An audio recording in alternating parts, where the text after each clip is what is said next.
Сьогодні поговоримо про одну з найпоширеніших і найпідступніших хвороб у саду – це маніліоз. Багато хто у соцмережах про нього говорить, але дослідити цього збудника мало хто заморочився. І я хочу, щоб після цього відео у вас була повна картина. Що це таке, звідки воно береться, чому під час цвіту гинуть пагони, а також гниють плоди перед збиранням. І головне, що з цим всім робити. А також розберемося, як не плутати маніліальний опік з бактеріальним. Тому дивіться відео до кінця, якщо хочете дійсно розуміти цю тему. Ви на каналі Бутон.ua і я, Ірина Лазарєва, практик приватного саду. Уже понад 8 років я системно вивчаю садівництво за матеріалами міжнародних профільних джерел, університетів, дослідницьких програм, професійних видань і практикую всі ці рекомендації у себе в саду. І веду про це свої соцмережі. Підпишіться на канал, якщо хочете краще розуміти, як реально доглядати за садом і захищати його без маркетингу, зайвих маніпуляцій і шаблонних, і часто застарілих порад. Також буду дуже вдячна за вподобайку, а за посиланням під відео ви знайдете розроблені мною системи захисту саду від хвороб і шкідників, де інформація максимально структурована і зрозуміла, щоб розібратися в цій темі міг навіть той, хто не був до неї особливо дотичний. Отже, що таке маніліоз і звідки він береться? Маніліоз – це грибкова хвороба, яку викликають гриби роду манілія. І насправді цих грибів манілії є кілька. І поводяться вони трохи по-різному. Для кісточкових – персика, черешні і особливо абрикоса – найнебезпечнішими є два види манілії – манілія лакса і манілія фруктикола. І от саме манілія лакса найчастіше й дає той самий характерний опік квітів і пагонів навесні. А манілія фруктикола може теж вражати квіти і пагони, але особливо небезпечна вона для плодів. Для зерняткових яблуні та груші частіше актуальний інший вид манілії, який більше проявляється саме як плодова гниль. Але всіх їх об'єднує одне – манілія зимує просто у вас в саду, на деревах, у муміфікованих плодах, які залишаються після сезону. Мені не раз скидали в коментарях фото таких засохших плодів і питали, що з цим всім робити. Крім того, гриб зимує і у висохших плодових гілочках, які вчасно не прибрали із саду. І саме звідти навесні стартує нова хвиля зараження. Тобто, якщо ви не прибрали мумії і не вирізали хворі гілки, то фактично самі залишили в саду готове джерело інфекції на наступний сезон. Що ж провокує маніліоз? Багато хто думає, що головний ризик для хвороб у саду – це перепади температури і дощі. І хоча для курчавості персика це справді важливо, у випадку з маніліозом все трохи складніше. До речі, наступне відео буде саме про кучерявість персика, тому слідкуйте за каналом. Спори грибів переносяться часто вітром, бризками дощу, комахами і навіть птахами. Але головний пусковий механізм для маніліозу – це волога. Не просто дощ, а тривале зволоження. Якщо квітка або плід довго залишаються мокрими, ризик зараження різко зростає. Саме тому для цвіту особливо небезпечна волога. Гриб манілія лакса добре почувається вже при температурі близько 10 градусів Цельсія. Він може проростати і за нижчих температур, але досить повільно. За даними досліджень, найбільше заражень квітки відбувається вже в перші 8 годин зволоження при температурі від 10 градусів і вище. А якщо під час цвітіння довго тримається волога, ризик стає дуже високим. І, звичайно, якщо під час цвіту стоїть більш суха погода, то ризик менший. І саме на тому, як гриб заходить у дерево і що відбувається далі, я хочу зупинитися трошки детальніше, бо це допомагає зрозуміти саму логіку захисту. Головна точка входу – це квітка. Спора потрапляє на мокру квітку, проростає за кілька годин і проникає всередину через приймочку, нектарники або мікропошкодження. Тобто без зараження квітки не буде класичного опіку пагонів. Саме тому обробка по цвіту – це не просто бажано, а критично важливо. Далі гриб не зупиняється в квітці, він рухається по квітконіжці вглиб і у деревину, у провідні тканини. Часто здається, що хвороба приходить раптово, але насправді після зараження гриб кілька днів розвивається всередині тканини, і зовнішні симптоми ми бачимо вже тоді, коли пошкодження стали серйозними. Грибниця розростається всередині пагона, вростає в судини і блокує рух води та поживних речовин.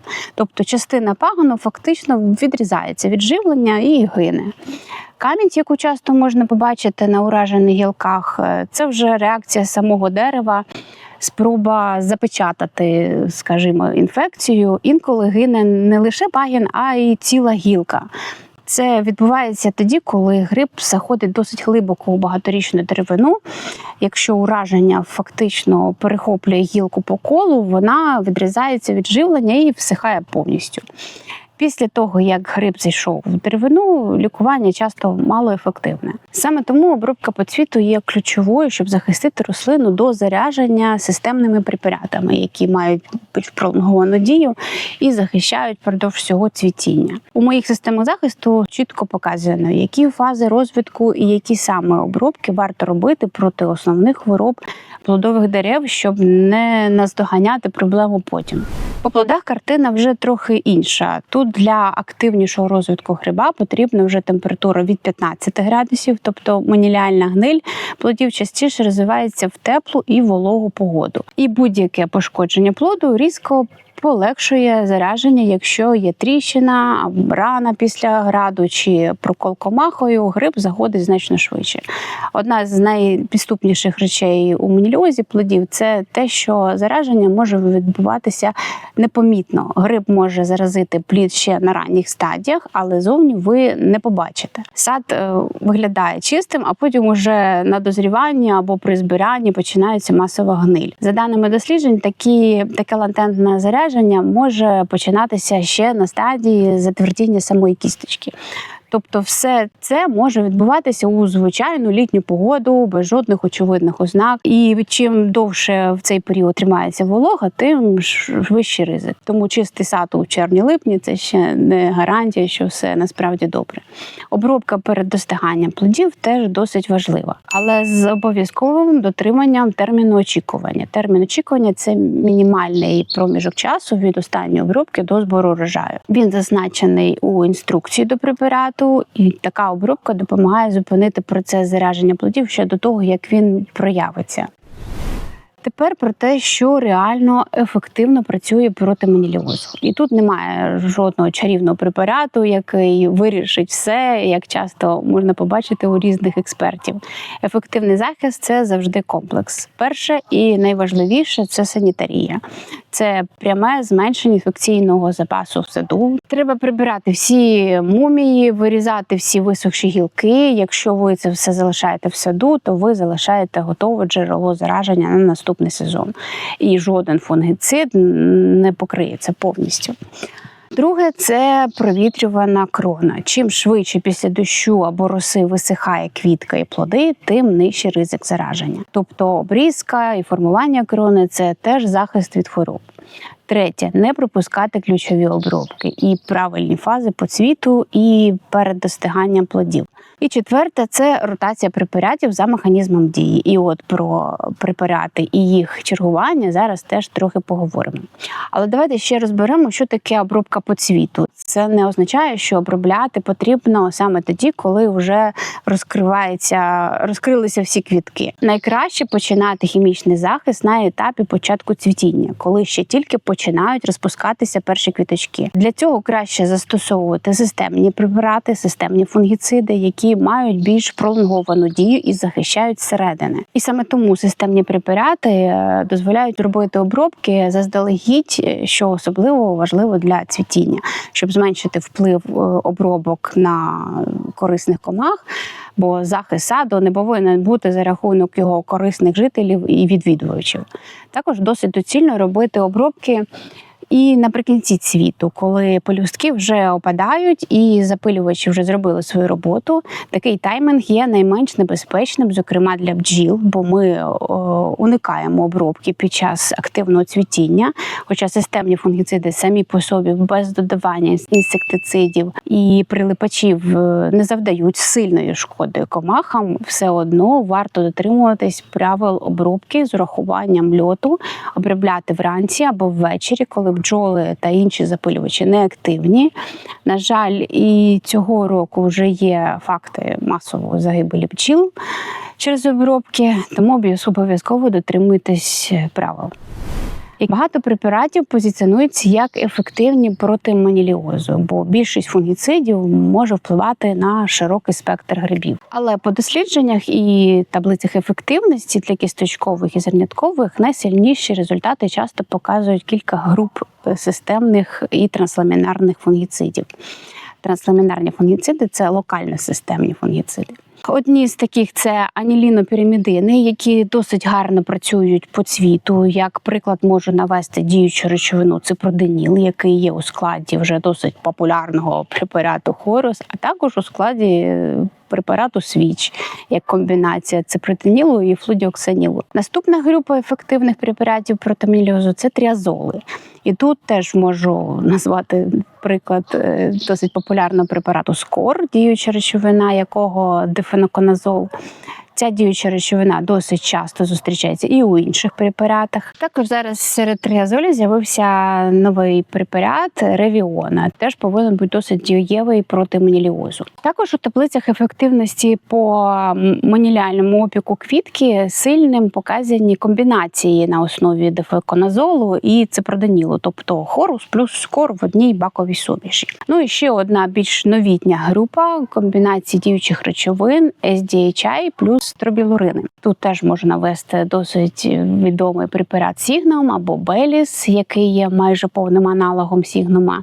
Ще в цій групі є також препарат як Luna Sensation, в складі якого є діючі речовини флуопірам плюс трифлоксистробін. І, до прикладу, у дослідженнях університету Кентукі ці комбінації мають досить високі оцінки проти маніліозу як квітки, так і плодів. І окремо для плодової гнилі часто дуже сильними лишаються фінгексамід, який є у складі препарату Тельдор, він же ж Магнікургард. Я по цвіту використовувала Хорус плюс Скор, а для антирезистентної ротації Сігнум або Luna Sensation, і результатом була досить задоволена. Чому я часто говорю про діючі речовини і називаю ці діючі речовини? Я розумію, що навряд ви будете запам'ятовувати ці діючі речовини, але, можливо, комусь це буде в нагоді почитати склад. Завжди в складі повинна бути діюча речовина, бо вони, насправді, досить часто зустрічаються в різних препаратах. Тобто є такі популярні, які я назвала. Є ще інші препарати, не сильно популярні, можливо, але у них будуть ті самі діючі речовини і, можливо, вони будуть навіть дешевше. І невеликий лайфхак, як не бути жертвою тупого маркетингу. Якщо на препараті фунгіциді, інсектициді чи іншому препараті для захисту саду не вказаний зрозумілою мовою склад, і не просто склад, а кількість діючої речовини у препараті, то це може бути підробка або взагалі невідомо що. Тому будьте уважні. Звичайно, наявність складу не обереже вас від підробки, але його відсутність точно говорить про те, що вам цей препарат швидше всього не потрібен. Також є аналоги по групах фунгіцидів, де різні назви діючих речовин, але вони відносяться до однієї групи фрак. І це дуже важлива річ, якщо ми говоримо про ризики резистентності, звикання до механізму дії препаратів. Це те, про що не говорить ніхто з експертів у соцмережах і навіть у професійних садівників з 10-річним досвідом. Дуже низьке розуміння того, що таке резистентність і як її уникати. Але направду, коли от такі досвідчені професійні садівники рекомендують обробляти досить токсичними, забороненими, зокрема, в ЄС препаратами, типу хлорпірифосу, від того ж довгоносика, наприклад, то це сильно засмучує. Не обробляйте такими препаратами свій сад. Перевіряйте те, що вам пропонують, бо подібні препарати шкодять і вашому здоров'ю, і природі, до того ж ще й мають високий ризик резистентності, а також накопичуються у ґрунтах і водах. І зараз є більш м'якші препарати для використання в приватному саду, від тих же довгоносиків. Я дуже тішуся тим, що після моїх відео про діючі речовини мідних препаратів, які подивилися досить багато людей, деякі експерти теж заговорили про діючі речовини міді. І маю надію, що із системними препаратами ми теж навчимося відрізняти діючі речовини, її групи, щоб захист саду потім не перетворювався на велику проблему. Бо, наприклад, до старших груп діючих речовин вже є резистентність не тільки в розвинених країнах, де їх почали застосовувати раніше, а й у нас в Україні.